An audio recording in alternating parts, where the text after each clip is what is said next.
Olá, pessoal. Marden César aqui. Sejam muitos bem-vindos a mais um episódio do GambaCast. Hoje, antes de apresentar a minha convidada, eu quero te trazer uma pergunta provocativa. Quando você olha para o chão de fábrica, para o seu escritório ou para uma sala de aula, o que você enxerga primeiro? Os processos ou as pessoas que fazem esses processos acontecerem? No mundo do Lean e da alta performance, a gente fala o tempo todo sobre otimização, sobre cortar desperdícios, mas existe um risco enorme de a gente tratar o ser humano como se fosse apenas uma peça dessa engrenagem toda, e não é. Para o episódio de hoje, eu trouxe uma pessoa que entende profundamente essa complexidade humana. Ela é minha colega de Senai, ela ensina técnica, mas a bagagem dela é, no mínimo, surpreendente. Ela é formada em administração, com ênfase em finanças, técnica em segurança do trabalho, especialista em RH e projetos, mas o que mais me chama a atenção, ela é licenciada em História. Ela entende de onde viemos para conseguir ensinar a nova geração para onde nós vamos. Estou falando da Marta Mato. Marta, que honra receber você aqui no GambaCast. Seja muito bem-vinda. Olá, Marden. A honra é toda minha. Muito obrigada pelo convite. É um prazer falar sobre algo que a gente vive todos os dias, da nossa realidade, do que nós passamos na sala de aula, na indústria. É um prazer falar com você. Muito bom. Marta, no Lean, né, eu sempre repito uma máxima: o ambiente influencia o comportamento. E quando eu olho para o seu currículo, né, eu vejo que alguém que navegou por ambientes muito diferentes antes de chegar à sala de aula do Senai. Você tem a visão fria, assim como eu, né, calculista dos números, por sermos formados em administração, você com ênfase em finanças. Você entende de gestão de pessoas, projetos, pelos seus MBAs. Você tem o olhar de proteção pela segurança do trabalho, mas o que mais me fascina é a sua licenciatura em História. Na indústria, a gente costuma olhar muito para frente, para a inovação, para a máquina nova, para o software de última geração, mas a história obriga nós a olhar para trás, a entender quem nós somos. E Marta, como é que essa visão múltipla, né, te ajuda na prática? Como é pegar numa bagagem de finanças, RH e história e traduzir isso para o jovem que está ali no Senai, ansiosos para aprender a operar um processo Uhum, ou liderar um setor? De uhum. que forma o entendimento do passado e do ser humano melhora a formação do profissional do futuro? Marden, seu questionamento é bastante pertinente. Essa visão me auxilia muito. Primeiro, porque é importante frisar sempre que os números, eles são gerados por pessoas. E independente do cenário, seja educacional ou industrial, é necessário ter uma consciência crítica de onde viemos, de onde estamos e para onde vamos, né.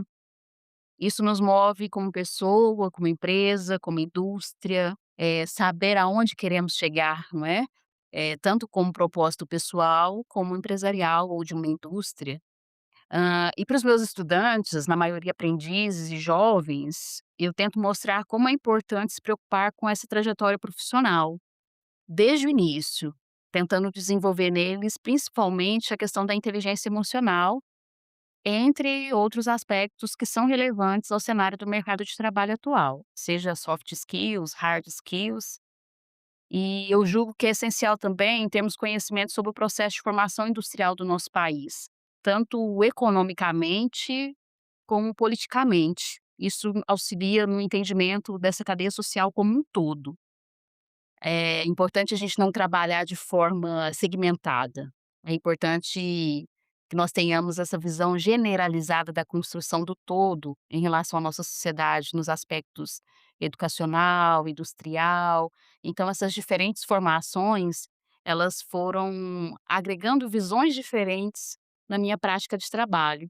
E eu acho que isso agrega muito na formação profissional, principalmente dos meus alunos e principalmente daqueles que são mais jovens. A gente vê muito, igual você traz essa questão aí de olhar para trás, né, para a gente poder entender o que nós estamos caminhando. Acredito você é a primeira pessoa que eu converso que é licenciada em História e está dando aula de gestão, né, e então a gente vê que isso é somativo, muito pelo a ritualística hoje dos negócios, né, a gente ainda traz um arcabouço, as indústrias brasileiras ainda traz esse arcabouço da revolução industrial, do Sim, só produzir, a visão mecanicista ali do processo ou do operador. com certeza. Eu enquanto consultor, eu encontro muito a visão do ocupar o colaborador, né, ele está 100% ocupado, a gente vê isso também em algumas ambientes educacionais, que o aluno precisa estar 100% fazendo alguma coisa, mesmo que não faça sentido hoje para ele.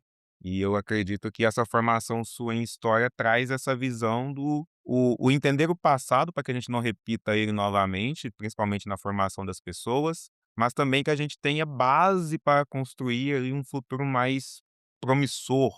Seria mais ou menos nesse sentido que você foi buscar na história ou você buscou outras visões e como você disse também, para dar essa base de sustentação para a sua formação de pessoas, para as palestras que você dá, como que é isso? É totalmente nesse sentido, Marden. Tanto é que a licenciatura em História, não é, ela veio depois da formação em Gestão. E depois de alguns anos atuando, né, como profissional de educação voltada para a área da gestão. Eu sempre me preocupei, em saber, né, a origem dos processos, onde iniciou, como iniciou e também fugir de alguns aspectos que nos são impostos, principalmente na questão escolar tradicional, né, daquela visão eurocêntrica, daquele pensamento comum. Então eu sempre tive questionamentos em relação à origem das ações, de onde iniciou, de onde viemos, e aí eu fiz essa licenciatura em História justamente para que eu pudesse entender melhor o contexto, até pessoal, em que estou inserida, mas que eu pudesse também utilizar isso na minha prática profissional com os meus alunos, para que eles tivessem essa preocupação também em tudo que eles forem fazer, eles terem embasamento para falar, eles terem conhecimento suficiente para argumentar, que eu julgo ser essencial tanto para o profissional quanto para um aluno, né. E essa formação ela me deu esse embasamento.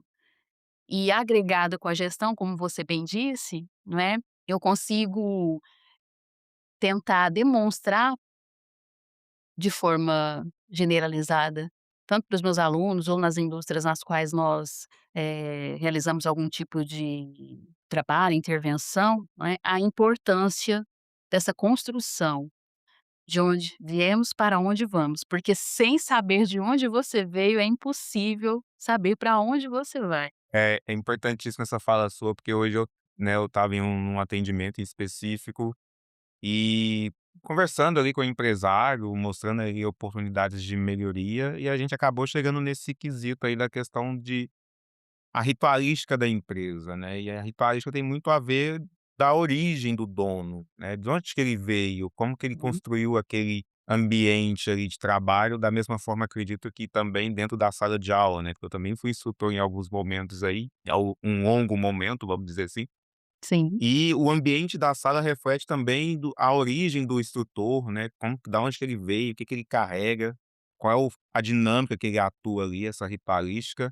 E pegando o gancho nisso que você traz, é entender do lado humano. A gente não pode ficar focado só na indústria, focar só nos processos, focar só no que é gerenciável. E o fator humano ele pode ser gerenciável, mas não 100%, né, devido à complexidade das pessoas. E isso me traz uma palavra que ela é sagrada em qualquer ambiente industrial ou empresa, que é a questão da segurança, porque as pessoas precisam se sentir seguras não só no fato do uso do EPI, né, mas não só no fato do ambiente proporcionar aquilo. A gente está em voga hoje, tá, a gente está vendo essas mudanças aí na NR01, você como técnica de segurança conhece muito mais do que eu, que é o cuidado psicossocial do colaborador. A gente ter essa percepção de cuidar das pessoas, mas não só fornecer EPI para que elas não se machuquem, mas dar um ambiente de trabalho para que não leve ao acidente mental ali, né, o desgaste emocional do colaborador.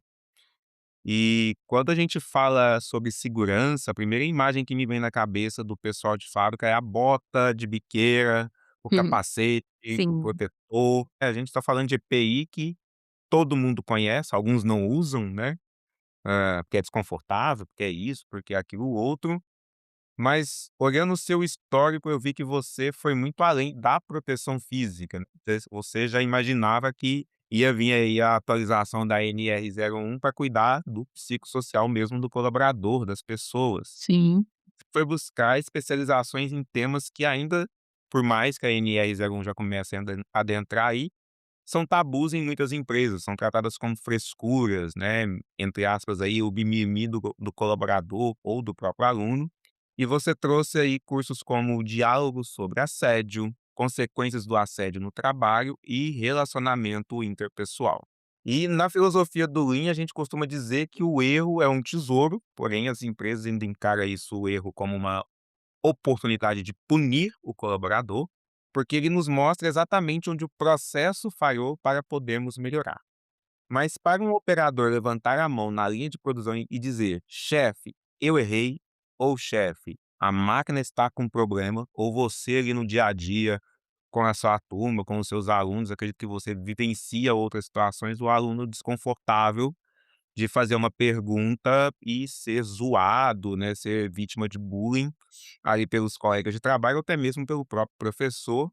E a gente precisa de uma coisa chamada segurança psicológica. Marta, na sua visão como educadora, especialista, adianta a empresa ter uma placa gigante? Estamos há 100 dias sem acidentes na porta. Se lá dentro o colaborador tem pavor de dar uma ideia, ou o próprio aluno também, ou medo do gestor, como você enxerga essa ponte entre não machucar o corpo do trabalhador e não machucar a mente dele? Marden, eu tenho acompanhado e realizado alguns treinamentos em algumas indústrias, abordando temáticas principalmente relacionadas à comunicação e comunicação não violenta e suas nuances. E principalmente alertando gestores, supervisores e líderes, né, de como eles são a referência de boas práticas e de modelo de referência positiva e como é primordial o envolvimento deles nessas práticas. Muito desse medo, né, desse receio, às vezes, do colaborador, de repassar alguma informação, de uma ideia, é fruto de uma comunicação violenta utilizada no contexto empresarial. Então a abordagem, a forma como se comunica, as tratativas que são feitas, como elas são feitas, principalmente pelo pessoal do estratégico nas organizações, elas vão desencadear uma série de sentimentos envolvidos no processo de comunicação que podem afetar a segurança emocional das pessoas que estão no ambiente de trabalho. Só que agora, principalmente como você bem disse, com a questão da NR1, não é, ocorre esse movimento no mercado como um todo de preocupação, ainda mais com a saúde desse trabalhador. E isso se torna mais ainda evidente e necessário no contexto industrial. E pegando o gancho da nossa fala anterior, se os números eles são gerados, né, por pessoas, e se essas pessoas não estão bem, seja fisicamente ou psicologicamente, os números certamente serão afetados. Entretanto, esse cenário, ele depende de investimento, não somente financeiro, mas feito de uma gestão participativa, acolhedora, empática, humana, porque é essencial, sim, cuidar da integridade física do nosso colaborador, mas que esse cuidado não seja em detrimento à saúde mental. Então é importante sim cuidar da integridade física, mas tão quanto é importante cuidarmos também da saúde psicológica. Tendo em vista que temos várias pesquisas aí que mostram a questão da satisfação para com o ambiente de trabalho, pesquisas de clima organizacional, trazendo aí que pessoas que se sentem mais felizes ou satisfeitas, ou com senso de pertencer, ou que se sentem valorizadas no contexto organizacional a qual elas pertencem, elas rendem mais, elas produzem com maior qualidade. Eu acho que essa é a grande sacada, assim, que os gestores deveriam, se atentar, né. Cuidar da saúde mental não é mimimi, como você disse na sua fala, e sim um fator estratégico para alcançar melhores resultados. Nossa, que fortíssimo, Marta, não esperava menos, porque a gente fala muito essa questão de não tratar o psico, né, das pessoas como frescura. Eu vejo muito isso nas empresas. "Ah, fulano não tá com depressão, ele tá com frescura, não tá com burnout". É frescura, é manha, né, e a gente Uhum. sabe que, como eu falei no começo, o ambiente ele molda o nosso comportamento, né, e isso pode gerar acidentes ou incidentes de trabalho, né. Será que se a gente estivesse medindo, o ambiente, a questão da segurança mental, da forma que a gente mede os acidentes físicos, será que todas as empresas estariam mais de 100 dias sem acidente? É uma pergunta que eu me fiz recentemente, né, eu falei: "Será que realmente a gente teria esse indicador como ele está hoje?". Nós temos indicadores preparados para medir esse requisito de saúde mental dos nossos colaboradores. Eu questiono muito essas pesquisas de clima organizacional, porque ela não reflete a cultura da empresa, Com que é uma certeza. coisa é você medir o clima no melhor dia da empresa e outra coisa é você medir a Sim, cultura ao longo do tempo. E e isso que você traz aí de o cuidar da mente, a gente ser mais produtivo quando a gente trabalha num ambiente mais confortável, deixou sim. de ser luxo. Eu falo, não sei se você tem a oportunidade de visitar startups, eu não quero mesa de ping-pong, eu não quero escorregador, eu não quero geladeira com Uhum. Coca-Cola ou refrigerante ou cerveja à vontade. Eu quero um ambiente de trabalho adequado, com regras claras, né, vamos dizer assim, e que me proporcione a oportunidade de produzir, dentro de um regramento, dentro das regras do jogo, de forma, inteligente, vamos dizer assim. Que hoje, eu estava até conversando com uma amiga minha, advogada trabalhista, nós estamos vivendo na extensão do trabalho, eu vendo 8 horas da minha vida para a empresa, mas ela me tira muito mais que isso dependendo do ambiente de trabalho, né, então eu Com já certeza. levanto desmotivado. Não sei se você tem essa mesma percepção comigo, eu já estava até conversando, eu falo: "Gente, motivar, entender o motivo da pessoa aí é fácil, basta você perguntar o que que fez ela levantar ali todos os dias para que ela fosse trabalhar ou ir para a escola. Agora pergunta o motivo dela querer não ir".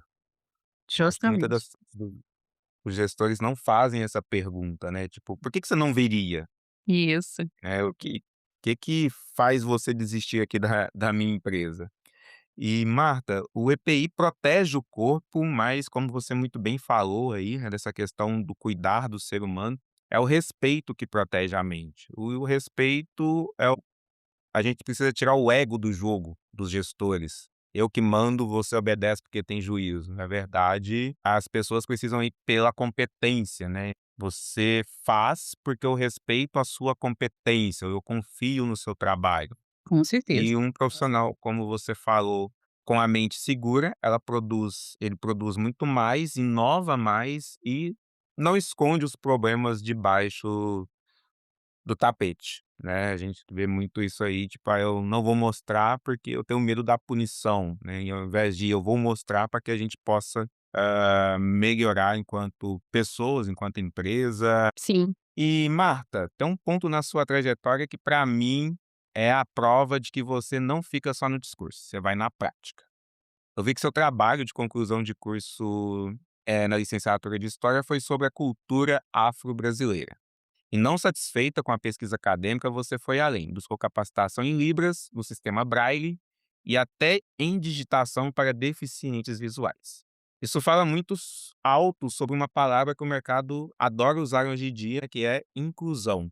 No mundo Sim. corporativo, no chão de fábrica, a gente ouve muitas empresas falarem sobre ESG, sobre diversidade, mas sendo muito honesto, muitas vezes parece que é só para bater meta de cota ou para tirar foto para o LinkedIn, que a gente brinca muito que é o LinkedDisney, né, que um mundo Justamente. completamente avesso à realidade. E eu vejo que você estudou as raízes históricas da nossa cultura, que tem as ferramentas na mão para incluir um aluno com deficiência visual ou auditiva, e eu te pergunto, por que a inclusão real ainda é tão difícil de ser aplicada na prática dentro das empresas? E como é que a presença de pessoas com vivências e realidades tão diferentes de fato melhora a resolução de problemas lá no Gemba? Bom, Martin. E eu penso que a inclusão real nas empresas ainda é difícil, porque ela vai muito além de contratar pessoas diferentes.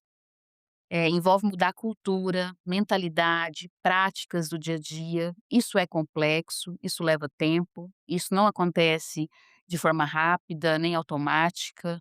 Demanda um processo de rever a cultura organizacional, que também é trabalhoso, e vários gestores desistem durante o caminho.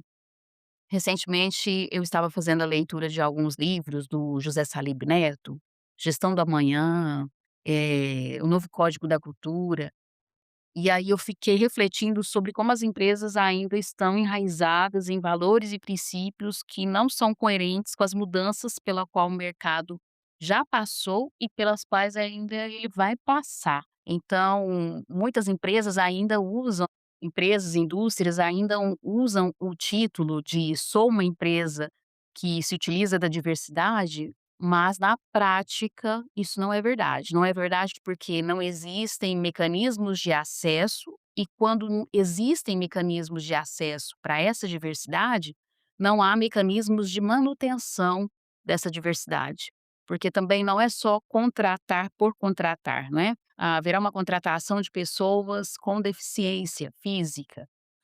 Ok, e a manutenção dessas pessoas e o desenvolvimento dessas pessoas durante a trajetória profissional delas nessas organizações? Eu penso que essa preocupação, ela ainda é ineficiente no mercado atual. As empresas, as indústrias ainda precisam pensar juntamente com as suas estratégias de recursos humanos na trajetória desse profissional. E sobre a necessidade dessa diversidade organizacional, seja ela de gênero, raça, orientação sexual, eu sempre comento com meus alunos que só existe criatividade se houver diversidade. Então, só existirá formas diferentes de resolver uma determinada problemática se estivermos inseridos em ambiente plural e diverso. Um ambiente homogêneo não enriquece processos, e nós temos, historicamente falando, vários eventos que ilustram essa dinâmica, de como o homogeneísmo não ajudou em nada na construção da nossa sociedade. Eu penso que a diversidade é importante, a inclusão é importante, mega importante, porém ainda estamos caminhando de forma lenta para a plenitude dessa inclusão. Eh, eu fico emocionado porque a gente tem marcadores sociais, né, a gente trabalha Sim, ali no dia a dia com esses marcadores, a gente vivencia essa não inclusão, sim, de diversidades na prática mesmo, porque eu falo muito do como você disse, o quão a diversidade ela é importante até para a gente fazer melhorias internas, né. Se eu não tenho pessoas diversas e eu tenho um padrão a ser seguido, quando eu vou trazer uma pessoa fora daquele padrão, meu ambiente enquanto empresa, ele não está apropriado para receber essa pessoa. Isso acaba gerando a dificuldade da inclusão, sim, porque com foi certeza. criado para o padrão social, né, que a gente fala muito. Considerado normal. Isso, exatamente. Eu vi um exemplo esses dias de uma pessoa falando: "Gente, comecem a reparar as portas nas universidades, que Sim, tem aquela chave de aquela janelinha de vidro. Ela é por uma estatura dita normal, padrão, 1,70 m, mas se eu uhum, recebo uma pessoa com uma altura menor ou mais baixa, vamos dizer assim, ela não tem acesso àquilo. Pode ser simples, pode ser uma coisa banal, mas aquilo pode gerar um certo desconforto. E essa inclusão, ela busca trazer essa visão de várias percepções de vivências completamente diferentes para realmente, eh, os problemas serem resolvidos, né, dentro de empresas ou mesmo na sociedade. sim, Quando eu fiz faculdade, fiz pós em ESG, né, que está em voga também, eu fui fazer, porque já que tá na moda, vamos aprender. sim. A questão das rampas de acesso, todo mundo falou só para cadeirante. Eh, a professora pegou e falou: "Mas você com carrinho de compras, a mãe com carrinho de bebê, você vai demandar também aquela acessibilidade. Então a acessibilidade não é para as questões permanentes, mas também para as suas necessidades temporárias", né. E Justamente. a gente ter essa percepção. estrutura a nossa humanidade, como você está falando isso, nos torna mais profissionais. Você trouxe uma questão aí, inicialmente, a questão de o choque de gerações dentro das empresas, também isso busca trazer através das inclusões, como é que eu trabalho gerações que estão eh, mais próximo aí da maturidade, da idade mais avançada, e gerações mais novas que estão chegando, que têm uma percepção completamente diferente do negócio. Eles são do apertar o botão e a gente é do explicar o porquê que tem que apertar o botão daquela forma. Sim, eu tenho também, Marta, buscado muito algumas referências bibliográficas que possam me dar sustentação nessas falas, não é? Por exemplo, sendo eu uma mulher negra, as referências que eu busco, que eu sempre busquei, não é, de diversidade, sempre foram embasadas em questões eurocêntricas ou desenvolvidas por pessoas que não tiveram as vivências de uma mulher negra.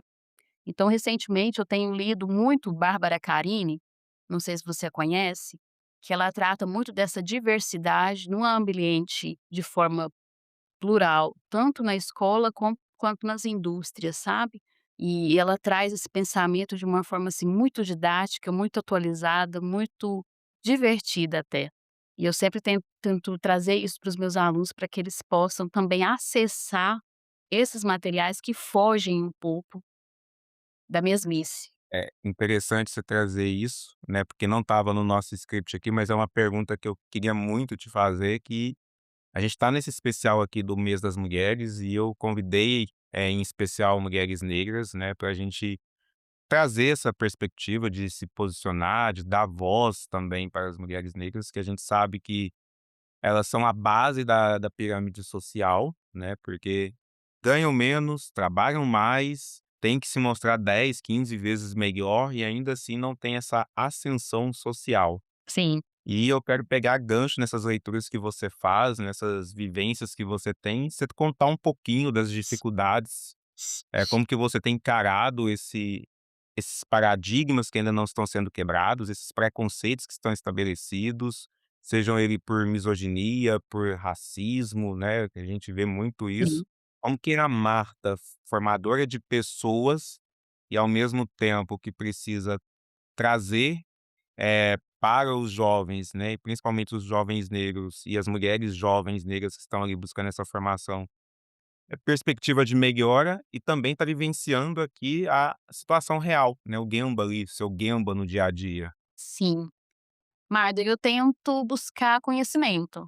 Então, a maioria do conhecimento que eu tento absorver nesses assuntos para que eu possa ter base estrutural para poder discutir esses assuntos para com os meus alunos ou nos treinamentos que nós ministramos, é conhecimento bibliográfico. Então eu tento trazer referências como Manual do Educador Antirracista, Torna-se Negro, Movimento Negro, né, Educador, todos eles com base e sustentação, eh, feitos, não é, e elaborados por pessoas que têm vivências práticas do contexto educacional e empresarial, de como é complexo a dinâmica da diversidade de raça dentro do contexto organizacional.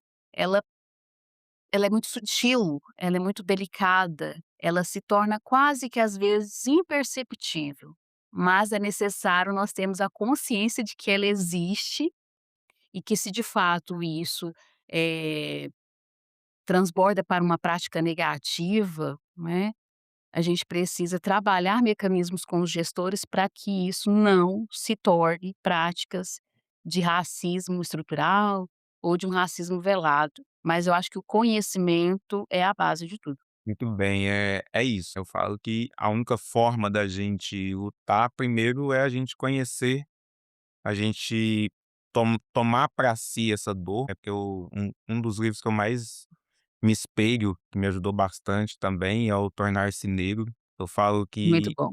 Hum, eu não me via como pessoa negra, né, eu não me isso aí. enxergava como negro, apesar de sofrer tudo que o negro sofre, né, que nós negros sofremos, mas eu não me enxergava. nem em termos sociais, em termos econômicos, também em termos religiosos. A gente parte para o eurocentrismo, como você muito bem falou, porque a gente quer ser aceito. Então eu preciso seguir um padrão de aceitação da sociedade para que eu possa ter oportunidades.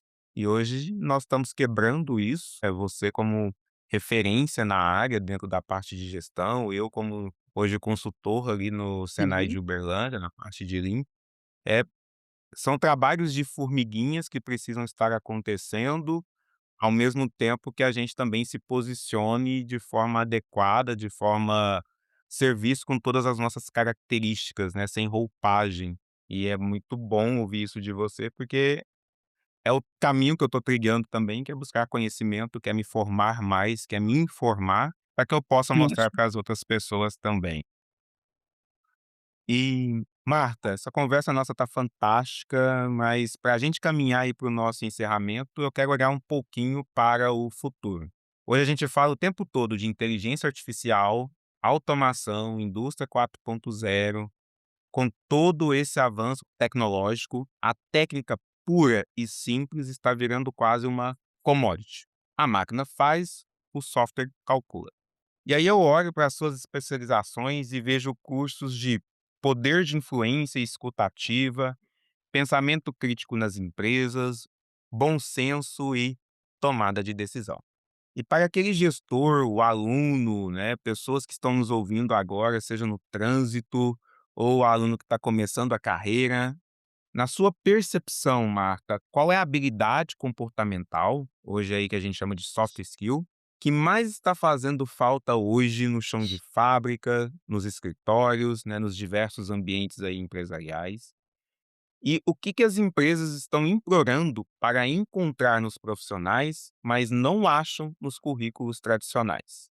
Marden, eu acredito fielmente que a empatia e a inteligência emocional são habilidades essenciais para qualquer profissional, independente de sua área de atuação, pois é por meio delas que conseguimos entender essas vivências, lapidar potenciais diamantes escondidos no mundo corporativo, né? Utilizar as habilidades que cada um possui dentro de atividades que verdadeiramente vão trazer propósito para esse profissional, para que ele se sinta efetivamente realizado. Somente por meio da empatia eu consigo acessar essas vivências, né, e como isso vai como eu isso na verdade, como eu posso utilizar essa vivência a favor desse colaborador na minha empresa e no trabalho que ele executa. Para que isso vire propósito, né, e aí obviamente ele se sinta efetivamente realizado, e essas habilidades, eu creio que elas são resultantes de uma construção. Então o desenvolvimento da empatia e da inteligência emocional, elas são alicerçadas em experiências. Então, é necessário também que as empresas elas invistam no capital humano, seja com um jovem aprendiz, né, porque ele ainda permear toda essa trajetória profissional para a construção dessas habilidades, eu também não posso cobrar isso de um jovem que está se inserindo agora no mercado de trabalho, mas também é importante que eu utilize, né, do know-how, do conhecimento de um veterano de mercado que já tem essas habilidades para que ele possa também ser referência para esses jovens que estão começando no mercado. Eu não sei se eu me fiz clara, mas eu julgo que a empatia e a inteligência emocional são as principais soft skills que o mercado precisa, porque é a partir delas que eu consigo desenvolver todas as outras, seja relacionamento interpessoal, relacionamento em equipe, comunicação, proatividade, dinamismo. Pelo menos eu tenho tido essa percepção da necessidade das empresas terem a preocupação no desenvolvimento dessas habilidades e dos profissionais também de desenvolver essas habilidades quando eles julgarem que eles ainda não a possuem. Martinha, não tem nem o que complementar, vamos dizer assim, porque é isso mesmo. Eh, Tem aquela famosa frase que, conhecimentos técnicos a gente ensina, mas Sim, soft skills a gente desenvolve, né, e demanda tempo. E quando você traz essa questão da inteligência emocional, da empatia, as pessoas perderam isso ao longo dos tempos e a gente está trabalhando aí para resgatar, né, trazer isso de volta, porque muitas das vezes vendeu-se empatia como se colocar no lugar do outro, e isso não é fácil, né, não é Justamente. simplesmente eu mudar de lugar com você e tomar decisões por você, mas com toda a minha carga histórica de conhecimento e experimentação. E eu sempre falo que empatia é eu sentar no seu lugar, calçar o seu calçado, que é viver a sua história, viver a sua caminhada, para que eu possa me doer ou para que eu possa, ao menos, entender o que você está passando, né. E eu vejo Perfeito. muito essa perca desse sentimento humano e, ao mesmo tempo, a inteligência emocional. Eu costumo dizer que é menos ego, né, e mais percepção, mais humanidade. E a Com gente cer ainda vê muitos gestores apegados ao ego, né, chegou-se ao cargo, eu falo: "Olha, acabou de sentar na cadeirinha e já quer dar palestra", e esquece que para ter chegado onde chegou, ele precisou passar por várias experiências aí que algumas pessoas estão passando. E o ser líder não é fácil. Marta, Martinha, né, vai ter todo esse essa brincadeira aqui na nossa aula que você deu aí pra gente, muito rica de vivência, de experiência. Eu sou particularmente fã do seu trabalho. Eu falo que, apesar de estarmos na casa há muito tempo, quase ao mesmo tempo, a gente se conheceu há quase 2 anos. Sim. E a sua visão, a sua percepção, ela é rica, múltipla, mas acima de tudo, eu vejo você como uma pessoa humana, né, gente como a gente. E foi para mim uma honra receber você aqui no GambaCast. Você foi uma das primeiras pessoas que veio na minha mente quando eu falei: "Cara, eu vou fazer um especial ali do podcast voltada para as mulheres, e eu preciso chamar a Martinha, porque a gente fala de marcadores sociais, a gente representa marcadores sociais, Sim. e ouvir ela é tão importante para a minha audiência quanto para mim". Então fica aqui meu agradecimento. Quero que você faça aí seu fechamento, seus agradecimentos finais. Diga como que as pessoas te acessem, como que elas te encontram, as suas redes sociais. E aí, fique à vontade. Marley, eu que agradeço o convite, acompanho seus projetos, como você disse, né, nós estamos aí na trajetória Senai há algum tempo, mas nos últimos anos que nós estamos, nos relacionando mais pessoalmente. Te desejo sucesso em todos os seus projetos, na sua trajetória. Pra Parabéns para você pelo caminho que você tem percorrido também. Você é uma referência para nós nas atividades que realiza, referência como pessoa e como profissional. Eu agradeço o convite demais, tá? Conte comigo sempre.